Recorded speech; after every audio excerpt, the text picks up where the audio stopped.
Welcome back to Superbly Said, Advanced English Vocabulary and Phrases.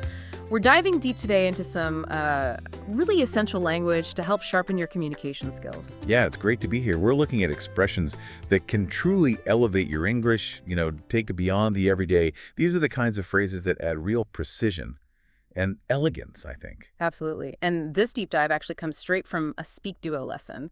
If you're looking to connect with people, like globally, and practice English on video calls, build that confidence, definitely check out SpeakDuo.com. It's a fantastic resource. And for you advanced learners, understanding these kinds of nuanced phrases, it's not just about sounding sophisticated, right? It's really about expressing complex ideas with genuine clarity and impact. So let's just jump right in with the first one. Okay, first up is survival advantage.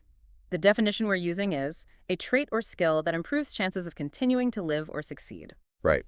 And the key thing here, the nuance, is how this differs from just having an advantage or maybe a benefit. Well, See, an advantage might give you a bit of an edge, sure, but survival advantage, that implies something way more crucial. It's a characteristic maybe innate, maybe developed, that's vital for, like, enduring big challenges, competing well, or really thriving in a specific environment. Think evolution. Almost. It's about fundamental perseverance, long-term success, not just some minor bonus. got it. So it's less nice to have and more must have for getting through tough times. The example from the source really hits this home. Being able to adapt quickly is a survival advantage in the business world. Exactly. It forces you to think about what really helps when things get serious. Like if someone asked you, what survival advantage do you think humans have over other animals? A good answer might be, I'd say it's our ability to communicate complex ideas. That capacity is fundamental to our collective survival, isn't it? Yeah, definitely. Okay, from surviving in the world to something more internal. Let's talk about our inner voice. The definition here is your internal use of language to think, reflect, or talk to yourself silently. And it's important to distinguish inner voice from, say, your conscience or just thinking in general. Your conscience might be part of your inner voice, sure. But the phrase inner voice specifically means that linguistic, that sort of verbalized thought process in your head. It's that silent chat you have with yourself. Not just a vague feeling, but the actual words you kind of hear inside, that constant chatter. Oh, I see. That makes sense. It's the actual self-talk, not just a hunch. The example fits perfectly. Her inner voice reminded her to stay calm before speaking. Exactly. Or, on a personal level, maybe in an IELTS context, someone asks, do you usually listen to your inner voice before making big decisions? The sample answer is pretty relatable. Yes, I do. It helps me weigh the pros and cons carefully. That's that internal processing really doing its job. Right. Okay, speaking of processing the world, let's move to navigate the world. The definition: to deal successfully with life and its challenges. Yeah, and people sometimes hear navigate the world and think, oh, physical travel. But that's not it at all. It's not just living life either. It's really about skillfully handling life's complexities, its demands, effectively. It implies, finding your way through situations, challenges, relationships, often by reading cues, making smart choices, adapting. Like a captain navigating tricky waters. It's about competence in life. That's a key difference. Handling life's currents, yeah. The example makes it clear. Emotional intelligence helps people navigate the world more easily. And it makes you think, right? What skill helps you handle things? The question, what's a skill that helps you navigate the world, might pop up. The sample answer is practical. Time management helps me a lot, especially at work. And yeah, managing time, definitely crucial for dealing with modern life's demands. Okay, from navigating reality to rehearsing it. Let's look at simulate something. Our source defines this as to imitate or rehearse a situation in your mind or through practice. So the nuance here is between simulate and just say imagine or pretend. While they overlap, simulate suggests something more structured, purposeful, realistic even. It's usually done for practice or training or preparation, not just casual daydreaming. There's a practical goal behind simulating, like a dry run. Right, purposeful practice, not just thinking about it idly. The example nails it. Pilots simulate emergency situations before flying real planes. That's high-stakes simulation. It really is. But what's interesting is how often we do this mentally without thinking about it. Like the question, have you ever simulated a conversation in your head? Most people have, right? The sample answer explains it well. Yes, before job interviews, I imagine possible questions. Classic mental simulation for preparation. Yeah, definitely done that. Okay, moving to something that sounds, well, difficult. Mired in something? Definition. Deeply involved in a difficult, unpleasant, or complicated situation. And mired in is stronger than just being stuck in or involved in. It really suggests this deep, almost inescapable entanglement, like being stuck in thick mud, literally. It carries a sense of helplessness or real difficulty moving forward. The situation feels overwhelming, pervasive. It's not just an annoyance, it's a deep struggle. Wow, that image of mud. Very strong. It really conveys the depth. The example brings it home. He was mired in debt after the business failed. Sounds incredibly tough to escape. It really does. And, that feeling is pretty universal. The question, have you ever been mired in a project you couldn't finish? And the sample answer, yes, a research paper that seemed endless. We've all felt that kind of being completely bogged down, haven't we? Oh, yes. Okay, next up, a phrase with a really powerful, almost final feel. Sink someone, meaning to cause someone to fail or experience a serious problem. Right. And when we talk about sinking someone, it's more than just defeating them or harming them. Sink implies a decisive, often catastrophic failure, a severe problem that just completely undermines someone's position, career, well-being, like a ship going down. It often suggests something irreversible, or at least incredibly hard to recover from. Total collapse, Oh, basically. that's a heavy implication. Dire consequences, maybe career ending. The example sentence really drives that home. A single mistake can sink a politician's career. Indeed. High stakes. And it makes you think. Have you ever been in a situation where overthinking almost sank you? The sample answer is quite common. Yes, I hesitated too long and lost a great opportunity. Sometimes our own thoughts can be the biggest danger, causing us to fail. True. Okay, from sinking to maybe inflating. Let's look at overstate something, defined as to exaggerate or make something seem more important than it is. Yeah, and the nuance here is important. How does overstate differ from, say, lying or misrepresenting? Overstate is specifically about inflating the truth regarding importance or size or strength. It's not usually a total fabrication, but it's definitely an exaggeration that goes beyond what's fair or accurate. Often to make a point sound stronger or more dramatic, it's coloring the truth, maybe quite a bit. Got it. Subtle but important. Not a lie, but not the whole truth either.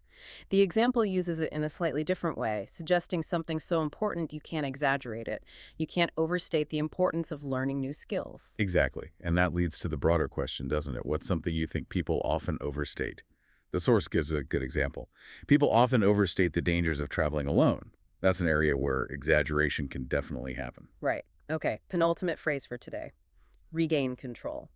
Definition: to take back power or direction over something. And the important nuance with regain control is distinguishing it from just taking charge or solving a problem. Regain control implies that control was lost or it was slipping away, and now you're actively working to get it back. It's about reestablishing your authority or direction over something that went off course, not just stepping in from the start. There's a recovery element. Ah, that makes sense. The idea that control was lost first. The example sentence shows this in action. She regained control of the meeting after the discussion went off track. We've all seen that happen, trying to pull things back. Absolutely. And it brings up a good question. When was the last time you had to regain control of a situation? The sample answer is spot on. Last week, I had to steer a heated debate back to the main topic. Classic regaining control when things wander off. And finally, a word about our human need for narrative. Storify something, meaning to turn real events or experiences into a story or narrative. Yes, and the fascinating nuance here is between storify and just telling a story or recounting events. Storify really emphasizes the shaping, the crafting of events into a coherent narrative, often a meaningful one, with a beginning, middle, end, characters, maybe a plot. It's about making sense of experiences by deliberately putting them into that story format, not just listing facts. It's an act of creating meaning, really. So it's about structuring experience, giving it meaning. The example illustrates it well. People often storify their memories to make sense of the past. It's how we build our personal histories. Precisely.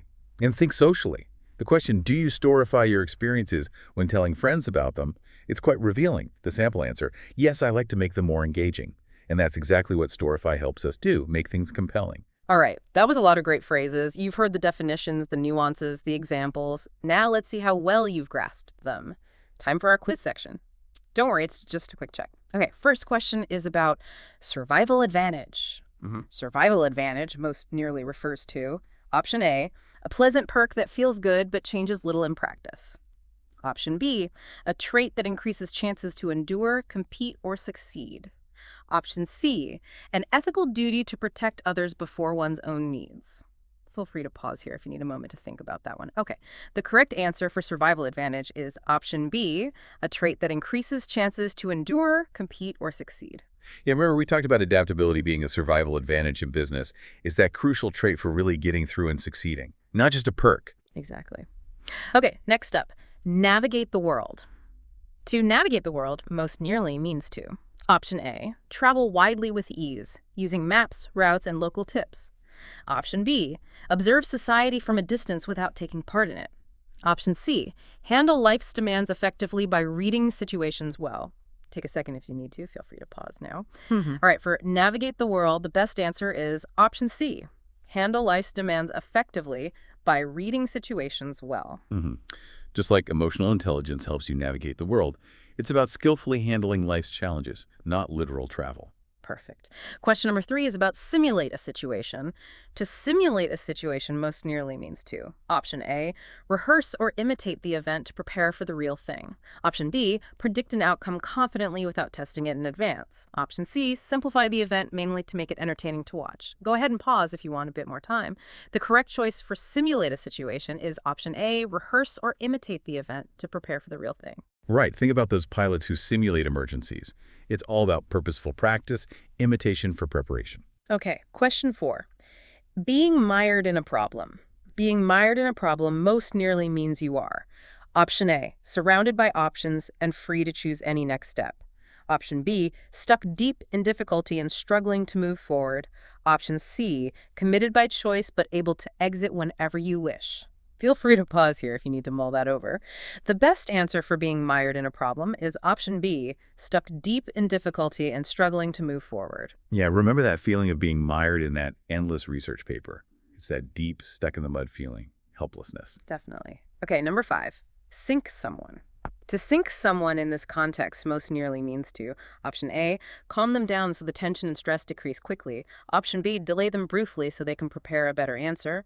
Option C, cause them to fail or face serious trouble as a result. Take a moment if you need one. Feel free to pause. The answer for sink someone is option C, cause them to fail or face serious trouble as a result. That single mistake that can sink a politician's career. It's about causing that severe, often catastrophic failure. Got it. Question 6 is about overstate something. To overstate something most nearly means to. Option A, exaggerate its importance or strength beyond what is fair. Option B, condense it for clarity by trimming small details and asides. Option C, repeat it for emphasis without changing the core message. Pause now if you'd like more time to think. The correct option for overstate something is option A, exaggerate its importance or strength beyond what is fair. Exactly. Like when people overstate dangers, they're inflating things, exaggerating beyond what's really accurate or fair. Right. Nearly done. Question 7, regain control of a situation. To regain control of a situation most nearly means to. Option A, delegate duties so others decide what happens from now on. Option B, take back direction so events follow your intended course. Option C, keep the status quo and avoid any noticeable changes now. Feel free to hit pause here if you need to think it through. For regain control of a situation, the best answer is option B, take back direction so events follow your intended course. Yeah, like regaining control of that meeting that went off track. You're actively steering it back, reestablishing your intended direction after losing it. Perfect. And our final quiz question, number 8, on storify an experience. To storify an experience most nearly means to. Option A, shape events into a narrative that makes sense to people. Option B, store events for later so details are not lost over time. Option C, quantify events with numbers instead of telling a story. Take a moment if you need to. Feel free to pause now. Okay, the correct option for storify an experience is option A, shape events into a narrative that makes sense to people. People storify memories to make sense of them, right? Turning events into those coherent, engaging narratives, shaping them. Excellent. Well, that wraps up our quiz. Thank you so much for joining us on this deep dive into advanced English vocabulary. We really hope you enjoyed exploring these phrases and their subtle but important meanings. Absolutely. Understanding these kinds of nuanced expressions, it's genuinely transformative for any advanced English learner. It lets you communicate with much greater precision and confidence and, impact in so many situations. And don't forget, if you want to actually practice these phrases, connect with a global community of English learners, head over to SpeakDuo.com. It's a really amazing way to build your confidence and fluency.